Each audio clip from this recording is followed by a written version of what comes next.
नमस्कार, आप देख रहे हैं हिंदी खबर। मैं हूं आपके साथ पंकज यादव। करते हैं बुलेटिन की शुरुआत इस वक्त की बड़ी खबर के साथ। तो वक्फ संशोधन बिल राज्यसभा में पास, इस वक्त की बड़ी खबर आपको बता रहे, जहां पर लोकसभा के बाद राज्यसभा में भी पास। इस वक्त की बड़ी खबर जहां पर बता दें कि वक्फ संशोधन बिल राज्यसभा से पास हो चुका है और इतना ही नहीं, लोकसभा के बाद राज्यसभा से भी पास और अब राष्ट्रपति द्रौपदी मुर्मू के पास भेजा जाएगा बिल। राष्ट्रपति की मोहर के बाद बन जाएगा कानून। वक्फ संशोधन बिल के खिलाफ 95 वोट यहां पर पड़े और साथ ही वक्फ संशोधन बिल के पक्ष में 128 वोट पड़े हैं। तो बड़ी खबर आपको बता रहे, जहां पर राज्यसभा में भी पास हो चुका है और वक्फ संशोधन बिल राज्यसभा से पास हो चुका है और अब लोकसभा के बाद राज्यसभा से भी पास और इसके बाद राष्ट्रपति द्रौपदी मुर्मू के पास भेजा जाएगा बिल, जिसके बाद राष्ट्रपति की मोहर लगेगी और उसके बाद ये बिल कानून बन जाएगा। तो बड़ी खबर आपको बता रहे, जहां पर बता दें कि वक्फ संशोधन बिल के खिलाफ 95 वोट पड़े थे और वक्फ संशोधन बिल के पक्ष में 128 वोट पड़े हैं। तो वक्फ संशोधन बिल राज्यसभा से पास हो चुका है। आपको बता दें कि लोकसभा में के बाद अब राज्यसभा से भी पास हो चुका है। अब राष्ट्रपति द्रौपदी मुर्मू के पास ये बिल भेजा जाएगा, जिसके बाद राष्ट्रपति की मोहर लगेगी और उसके बाद ये बिल कानून बन जाएगा। तो बड़ी खबर आपको बता रहे, जहां पर वक्फ संशोधन बिल के खिलाफ 95 वोट पड़े थे, जबकि इसके पक्ष की अगर बात करें तो 128 वोट पड़े। और चलिए रुक करते एक और बड़ी खबर का, जहां पर वक्फ संशोधन बिल पास होने के बाद प्रधानमंत्री नरेंद्र मोदी का ट्वीट भी सामने आया है।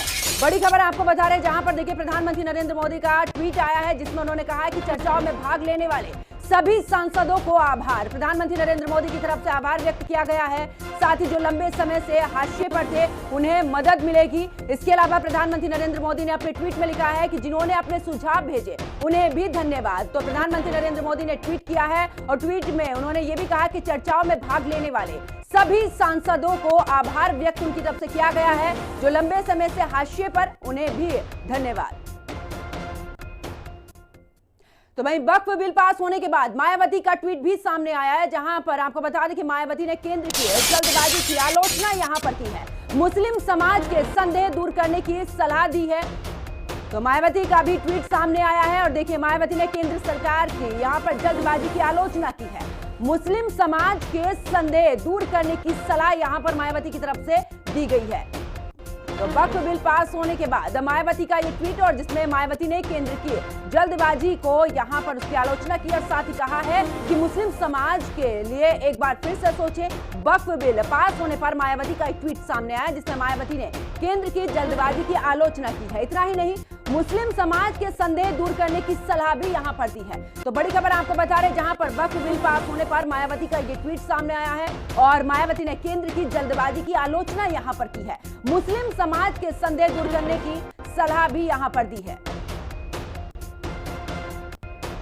तो देखिए मायावती ने केंद्र की जल्दबाजी की आलोचना यहां पर की है। ट्वीट भी उन्होंने किया है और साथ ही यहां पर उन्होंने कहा कि मुस्लिम समाज के संदेह को दूर करने की सलाह यहां पर मायावती की तरफ से दी गई है। तो अपने ट्वीट में उन्होंने कई बातों का जिक्र किया। तो मायावती ने केंद्र की जल्दबाजी की यहां पर आलोचना की है। मुस्लिम समाज के संदेह दूर करने की सलाह भी मायावती की तरफ से दी गई है। तो देखिए वक्फ बिल पास होने के बाद मायावती का ट्वीट।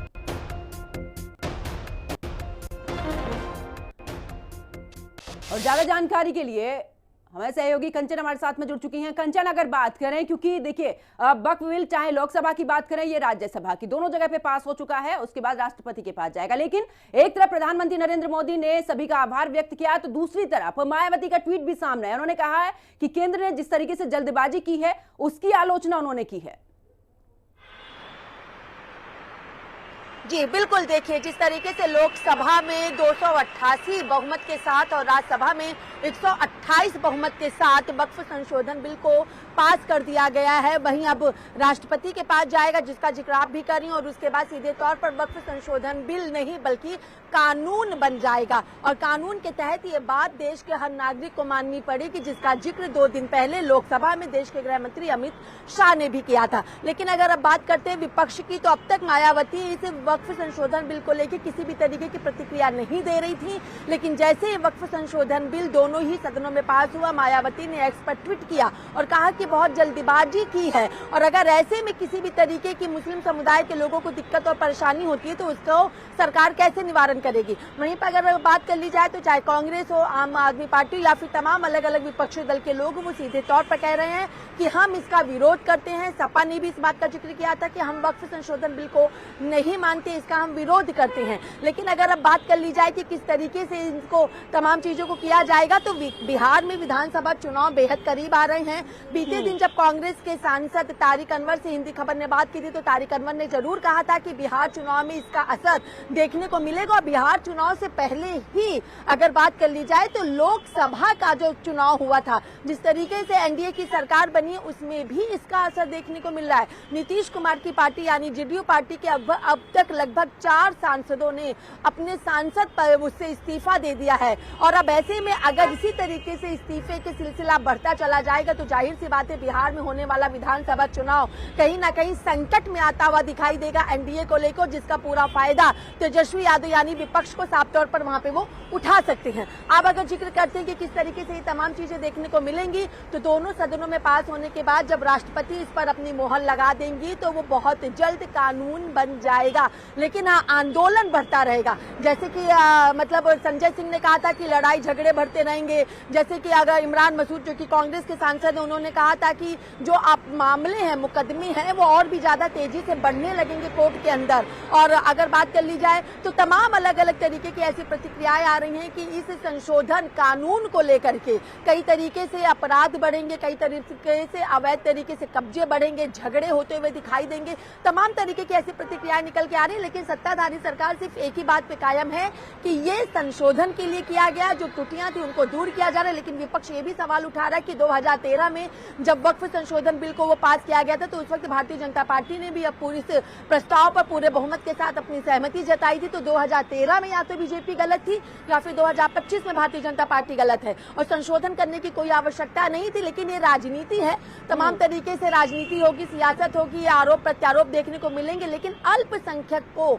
इसका कितना फायदा होता है ये देखना पड़ेगा। जबकि किरण रिजिजू जो कि केंद्रीय मंत्री, उन्होंने साफ तौर पर कहा है कि अल्पसंख्यक समुदाय इससे सुरक्षित रहेगा।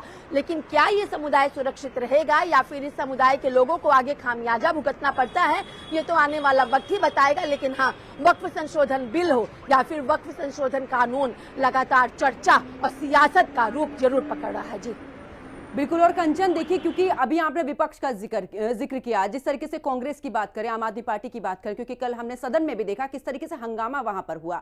लेकिन अगर कुल मिलाकर बात करें, एक तरफ पूरे तरीके से कहा जा रहा है विपक्ष की तरफ से कि ये असंवैधानिक है, इसे संविधान के हिसाब से चलना चाहिए। लेकिन सरकार कह रही है कि संविधान के हिसाब से हम इसमें जो चेंजेस है वो कर रहे हैं। लेकिन अभी क्योंकि मायावती की तरफ से सीधे तौर पर यह भी कहा जा रहा है कि आप जो मुस्लिम समुदाय है उसको समझाने की कोशिश करिए, जो उसका संदेह है उसको दूर करने की कोशिश करिए ताकि ये बिल समझ में आ सके। और जिस तरीके से प्रदर्शन की बात की जा रही है, शायद वहां पर थोड़ा सा रोक, इस समझाने के बाद थोड़ा सा रोक लगे।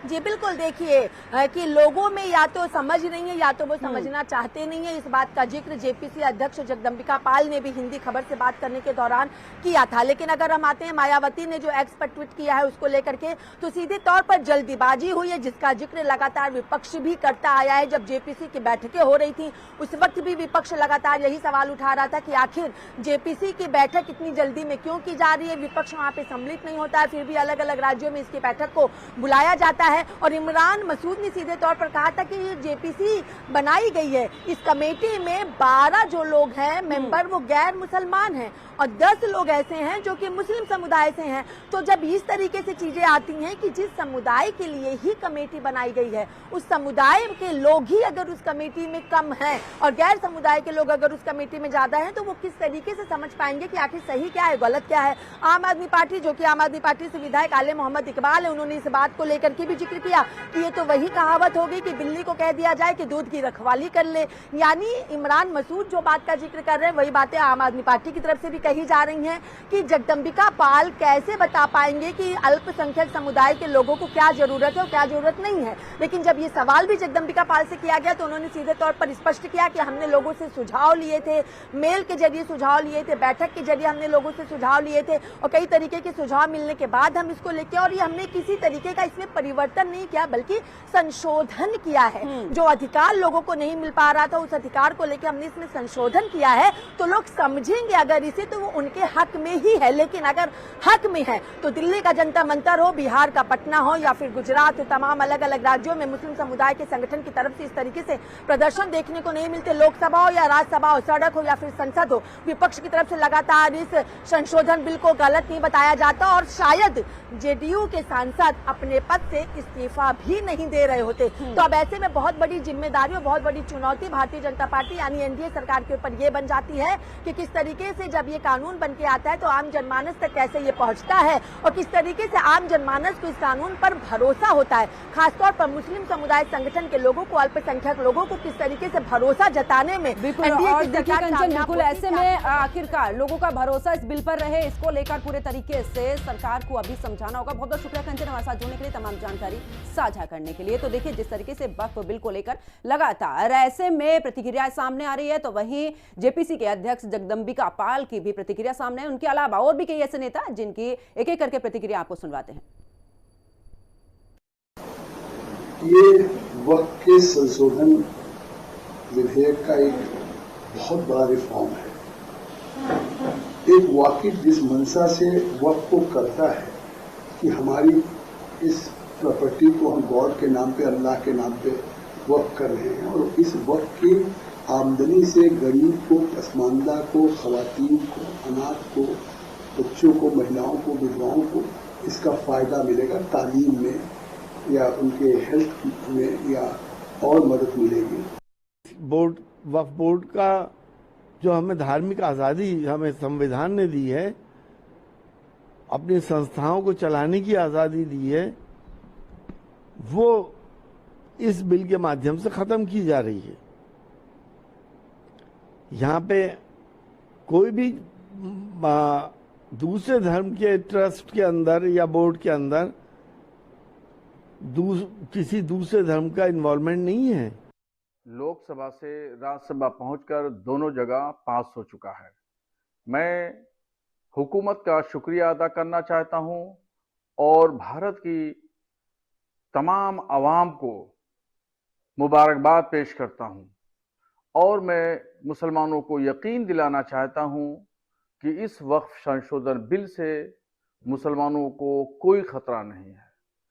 न मस्जिदों को, न दरगाहों, न खानकाहों और न ईदगाहों और न कब्रिस्तान को कोई खतरा नहीं है। खतरा उन लोगों को है जो वक्फ भूमाफिया हैं। नियम बनाने का, कानून बनाने का काम संसद करता है और जो नियम और कानून बन जाता है उस पर माननीय न्यायालय निर्णय नहीं दिया करता। जब नियम का उल्लंघन होगा तब किसी प्रकार के न्यायालय के आदेश की बात होगी। जब ये कानून बन के आ रहा है तो मैं समझता हूँ उसमें सीमित भूमिका हो जाती है किसी भी न्यायालय की। तो राज्यसभा में वक्फ संशोधन बिल पास हो गया है, लेकिन ओवैसी भाईजान संसद में ही भड़क गए और गुस्से में ही उन्होंने लोकसभा में बिल की कॉपी सबके सामने फाड़ दी। और तो और राज्यसभा में उन्होंने बोलते हुए धमकी दे डाली और कहा कि यह ऐलान जंग है, जिसके बाद शाह ने